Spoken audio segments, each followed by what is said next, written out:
Hi,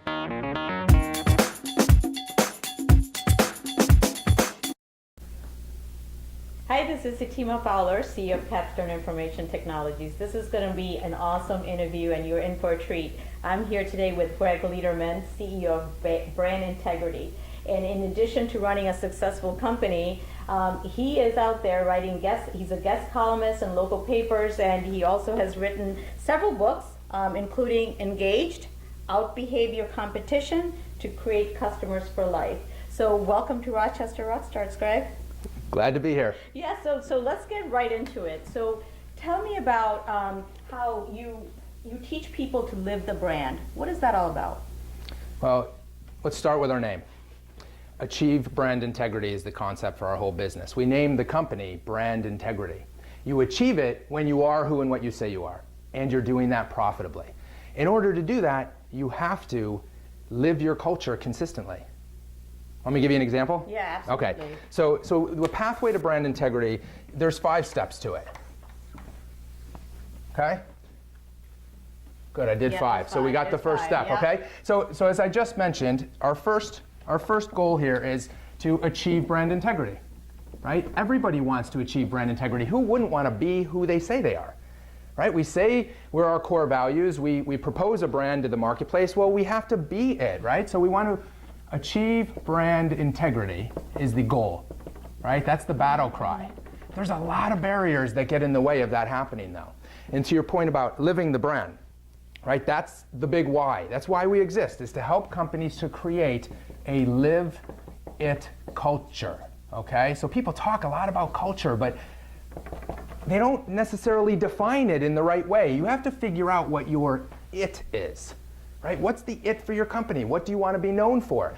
You got to get everybody living it and performing it, not just marketing it and telling everybody about it. You have to live your brand to achieve brand integrity. Do you find that there's a lot of people who have gaps between what they think they are versus what they're actually living in their organization? Yeah, huge gaps, because it's really easy to bring in a consultant and say, hey, let's figure out our core values. Let's bring in a marketing positioning firm. We just did it. They came in and they repositioned. Put them on the walls and then we're done, and then nobody. Yeah, we repositioned. We came up with our new tagline about disrupting business as usual, and that's part of our new it. But so is our core values, and that's simple stuff.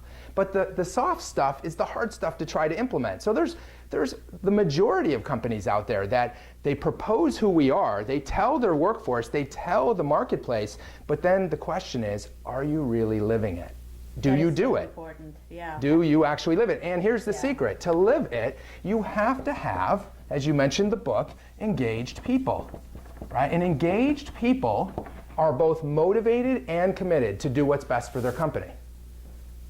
Most of our businesses are service businesses. We need engaged people who are motivated and committed to actually do what's best for the company day in and day out. For themselves as well, but they've got to be motivated and committed if you want them to live your culture to achieve brand integrity. So are you hiring people who have this quality of being engaged, or are you developing them once you bring them in? It's a little bit of each. Have you ever heard the principle, the 51% factor? 51% of your hiring decisions should be based on the personality. Do they fit your culture? The 49% is based on technically can they do the job.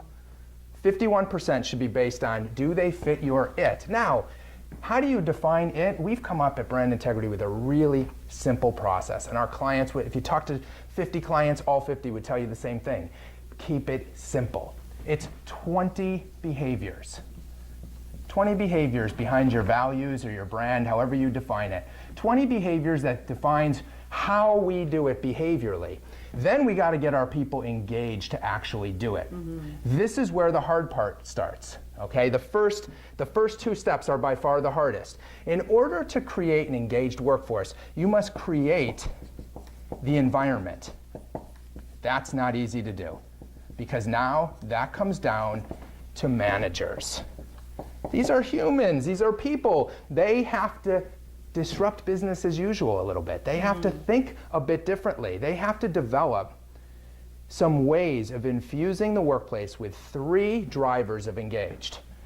7 decades of research shows there are 3 things that employees, and think about yourself, think about your workforce, 3 things employees want most that help them become motivated and committed. Because motivation is intrinsic.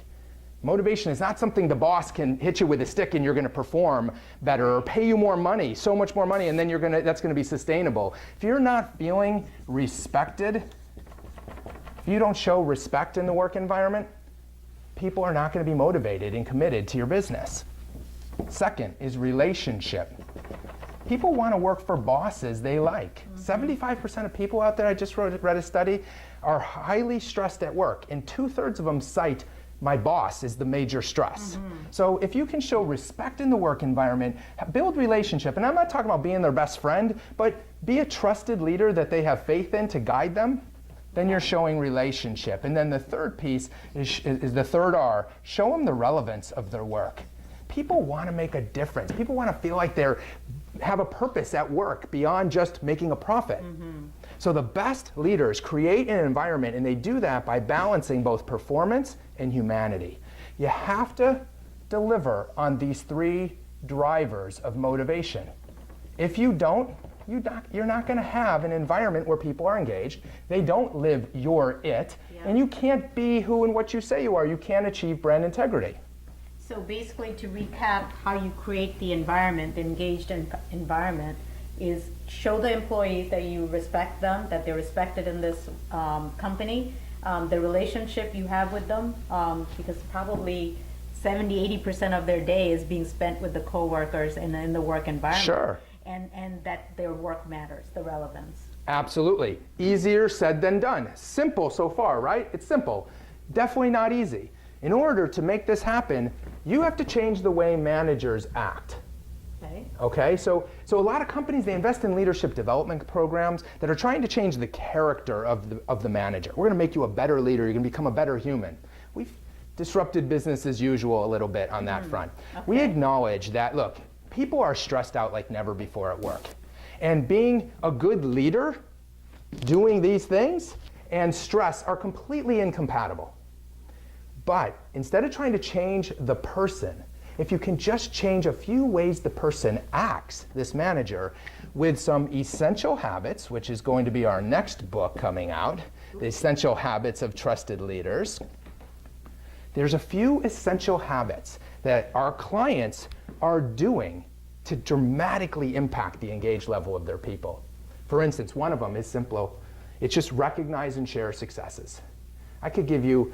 We could sit here for an hour. I could rattle off one success after the next. Individuals, groups, just capture the success and share it. Make it a habit to do that once a week. So to create a habit, that's a whole nother story we can get into. If you want me to outline that for you, I'd be happy to. But to just give you an idea, just that share one success at your weekly team meeting, we've watched regions of companies increase their engaged level 50, 60, 70, almost 80% in one company in 1 year, by just taking the time to cite one example every week for everybody to see how we live our brand. Because now people start to understand the how, not just the what. Yes. They understand the how and they get the why. If they don't understand the why, that's where this comes in, right? Why is this important? That has to be infused into the environment. And there's a few essential habits. Again, keep it simple. There's 3 that our clients most focus on. Recognize and share success. Okay. When you do these employee surveys, and most of them are silly and ask questions that are better off in a regular conversation, but if you do the right kind of survey, or even if you got one that's somewhat ineffective, share and collaborate on those results. And we teach the essential habit for how to do that. And then something we call the 1-minute reminder. 60 seconds at the beginning of any important meeting you have, whether it's daily, weekly, monthly, 60 seconds to capture and share one example of a living the brand moment. When you do all of this, and it's not rocket science, it takes about 10 minutes of this person's time every week to do these essential habits really, really well. When you do that, culture changes.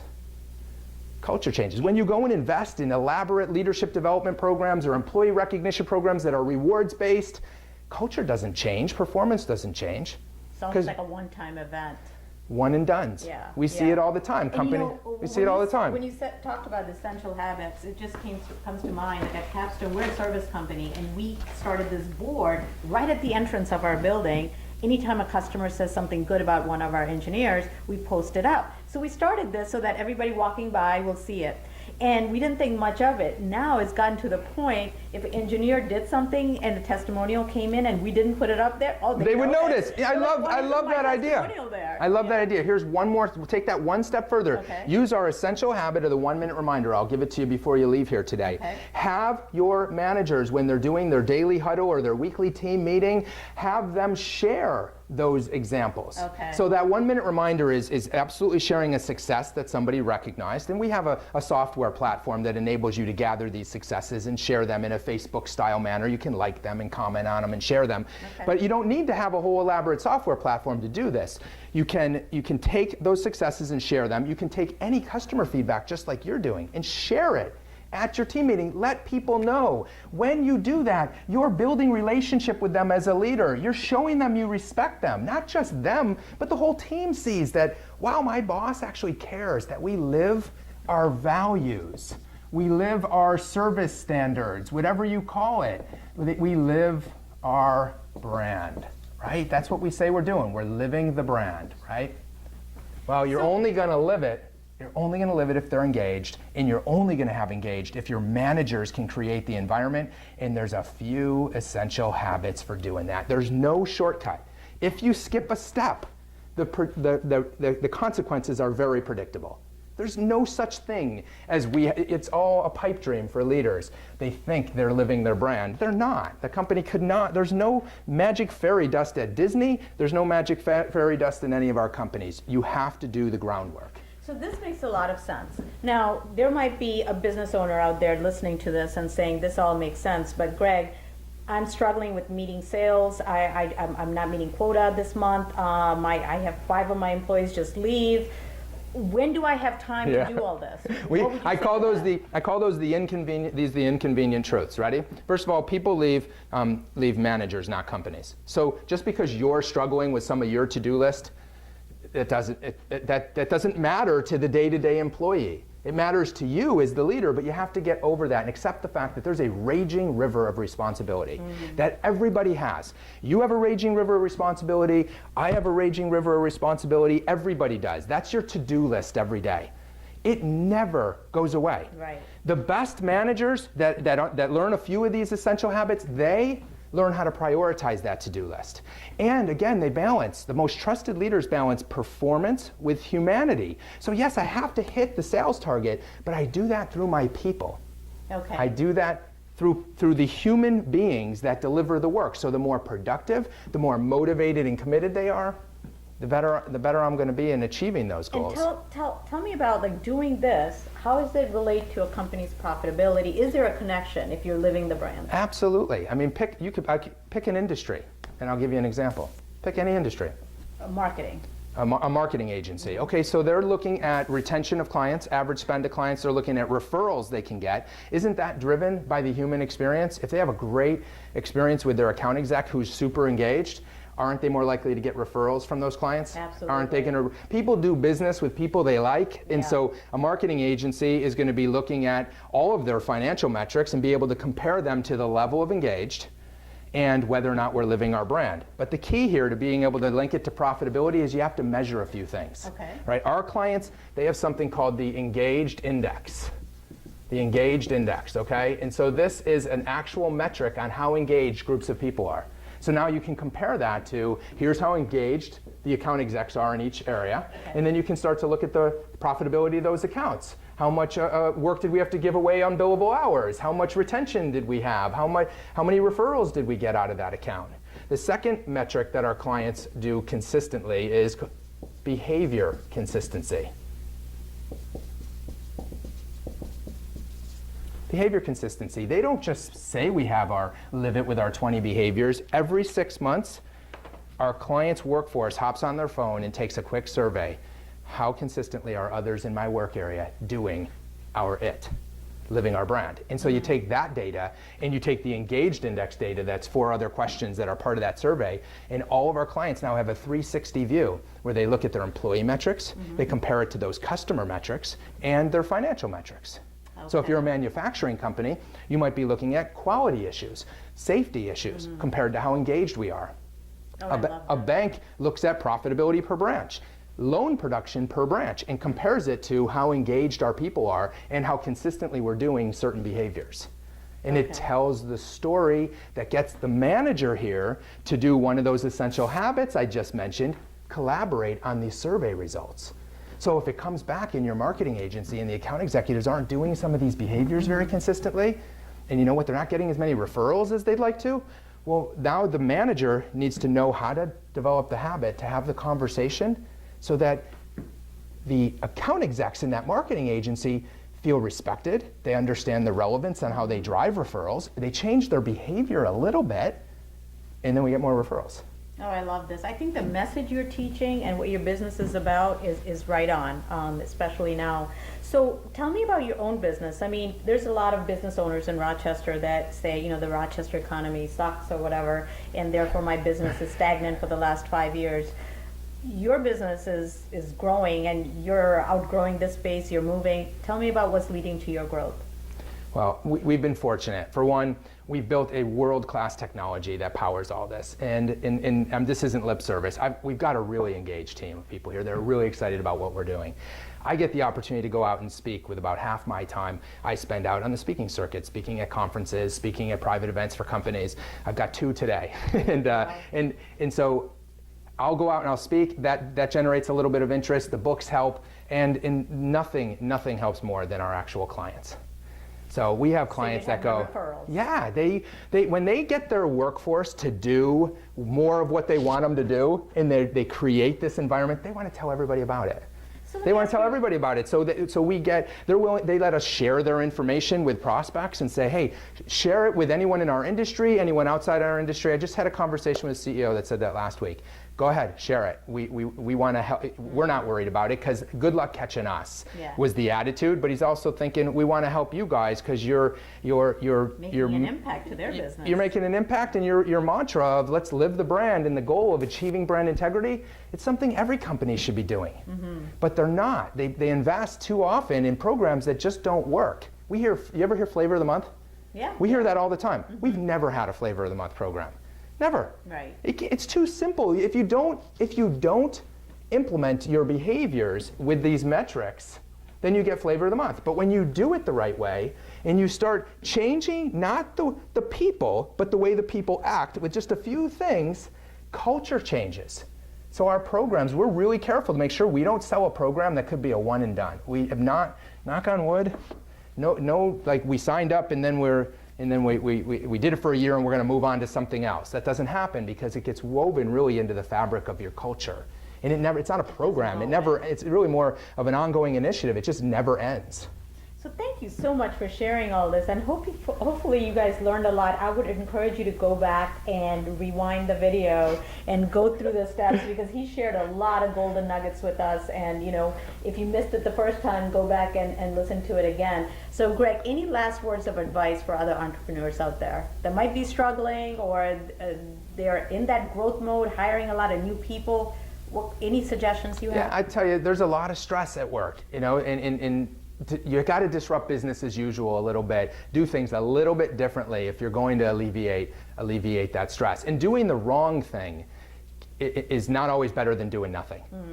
And that's really important, that doing the wrong thing is not always better than doing nothing. I mean, you've got to do the right things. Keep it simple. 20 behaviors behind your it.